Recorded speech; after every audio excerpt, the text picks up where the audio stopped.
ఏ దుష్టుడు వచ్చి మన హృదయాల్ని, మన చేతుల్ని, మన కుటుంబాల్ని చేదరిస్తాడో మనకి తెలియదు. కనుక మనం నేర్చుకోవాల్సింది ఏంటంటే దేవుడిని కలిగి ఉండడానికి దేవుడి మాటకి విధేయత చూపించడమే. మనకు తెలుసా, మనకి రెగ్యులర్గా పెళ్ళిళ్ళు, ఫంక్షన్లు అవుతాయి. అది ఎప్పుడు పెళ్ళి అవుతుందో, ఎప్పుడు ఫంక్షన్ అవుతుందో ఇయర్ ముందే మీకు తెలుసా? తెలీదు. వాళ్ళకి ఎప్పుడో కుదురుతుంది, కుదరగానే వాళ్ళు డేట్లు నిర్ణయించుకుంటారు. ఆ డేట్లు వచ్చి మనకు చెప్పేస్తారు. మనం ఏం చేస్తామంటే వాళ్ళు పెళ్లి కార్డు అవగానే చూసుకుంటాం. అవునా? ఒక రవేశ్వరాలు అయిందనుకో, రవేశ్వరాలు ఫంక్షన్ అవగానే మనం చూసుకుంటాం, కార్డులు మనకి ఇస్తాయి. ఎగ్జాంపుల్ చెప్పు, ఒక birthday party, first invitation birthday party అవుతుంది అనుకో, అప్పుడు మనకి ఇన్విటేషన్ ఇస్తారు. మనకు చెప్పి చేస్తారా? చేయరు. కానీ మనం ఏం చేస్తాం, ఆ రోజు మనకు ఉద్యోగం ఉంటుంది, ఆ రోజు మనకు వ్యాపారం ఉంటుంది, ఆ రోజు మనకి ఎన్నో పనులు ఉంటాయి. బట్ కుటుంబాన్ని విడిచిపెట్టుకోలేక, లేకపోతే స్నేహితులను, బంధువులను విడిచిపెట్టలేక ఆ డేట్ని మనం ఎన్ని పనులున్నా పోస్ట్ పోన్ చేసి ఆ డేట్కి అటెండ్ అవుతాం. వై ఎందుకు? దానికి ఇచ్చే, ఆ పరిస్థితికి ఇచ్చే స్థానం మనకి ఇస్తున్నాం మనము.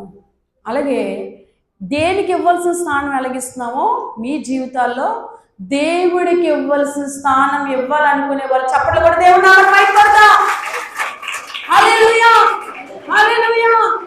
అది మనకు అనుకోకుండా వస్తుంది కదా.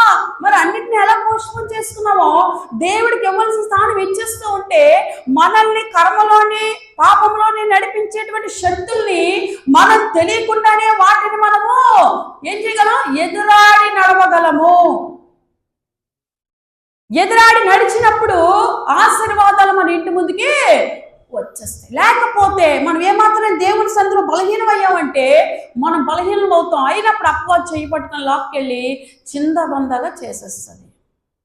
సంసోను దేవుని ఆత్మ కలిగి ఉన్నప్పుడు దేవుడు ఆజ్ఞ ఇచ్చాడు, సంసోను నీ బలం ఎక్కడుందో నువ్వు చెప్పమాక అంటే సంసోను ఏం చేశాడనంటే ఆ పాపం అనే త్రోవను ఎంచుకున్నాడు.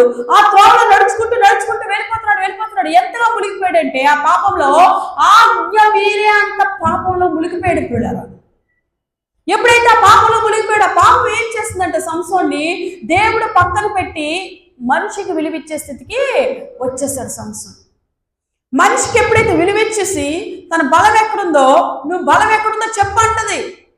ఇతను అంటాడు నీ బలం ఎక్కడుందో చెప్పగా అంటాడు. కానీ సహవాసం ఏం చేస్తుందనంటే దేవుడు మాటను పక్కన పెట్టడం నేర్చుకున్నాడు.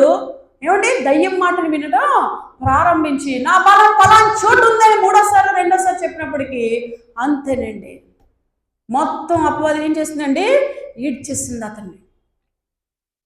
ఈడ్చేసి కళ్ళు పీకించేసి అనేక రకాలుగా చిత్రహింసలు గురి చేస్తుంది. అందుకే మన జీవితంలో ఎప్పుడూ ఒకటి నేర్చుకోవాలి, ఏంటనంటే దేవుడు మాటకి కట్టుబడి ఉండడం అంటే ఆయన సన్నిధికి లోబడి ఉండడం, ఆయన సన్నిధిని ప్రేమించడం, మానక ఆయన సన్నిధిలో నిలిచి ఉండటం. హల్లెలూయా. చాలా మంది ఏమంటారంటే అంటే అక్కడ ఉందండి సన్నిధి, ఎక్కడ ఉందండి, వాళ్ళు అక్కడికి వెళ్ళానండి, ఎక్కడికి వెళ్ళానండి, ఇక్కడికి వచ్చానండి. హల్లెలూయా చెప్పండి.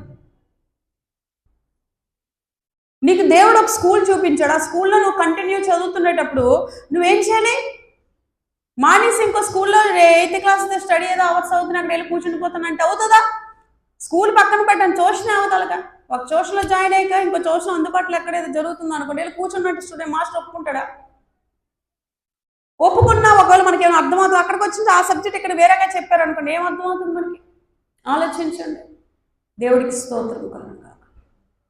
అలాగే మనం ఒక చోట కనిపెట్టుకొని స్థిరంగా ఉండి నాటపడాలి. చూడండి, ఎక్కడున్న మొక్కను పీకిసుకొని అక్కడ పెట్టుకుంటారు, అక్కడున్న మొక్కను పీకిసుకొని ఎక్కడ పెట్టేసుకుంటారు, ఎక్కడున్న మొక్కను తీసేసుకొని అక్కడ పెట్టేసుకుంటారు, ఇక్కడికి పీకిసుకోవడం, ఇక్కడ రావడం, ఇక్కడ పీకిసుకోవడం, ఎక్కడికి వెళ్ళడం, ఇక్కడ పీకిసుకోవడం, ఎక్కడికి వెళ్ళడం. హల్లెలూయా చెప్పండి.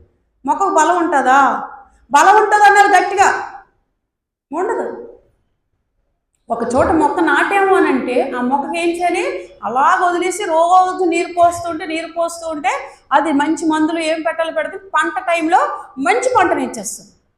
అంతేగాని ఈరోజు ఏమని వర్మగారి పొలంలోనేమని ఒక 2 రోజులు, సీతగారి పొలంలో 4 రోజులు, అండి మోహన్ పొలంలో 4 రోజులు అని అనేసి అన్నాం అంటే మొక్క ఏమైపోతుంది మధ్యలోనే? ఈ పొలాలకో దండవరా బాబు, మీ పేర్లకో దండవరా బాబు, నా ప్రాణం పోతుందని మొక్క ఎండిపోదు. తప్ప రైటా? స్తోత్రం చెప్దాం గట్టిగా. హల్లెలూయా. నాటబడాలి, ఒక దగ్గర నాటబడి స్థిరపడిపో. అంతేగాని ఎన్నిసార్లు తిరుగుతావు అటు ఇటు, నీ కాళ్ళు నొప్పులు లేవేమో కానీ నీకు ఆశీర్వాదం పరిపూర్ణం కాలేకపోతుంది. ఎప్పుడో ఊరెళ్ళినప్పుడు, ఎప్పుడో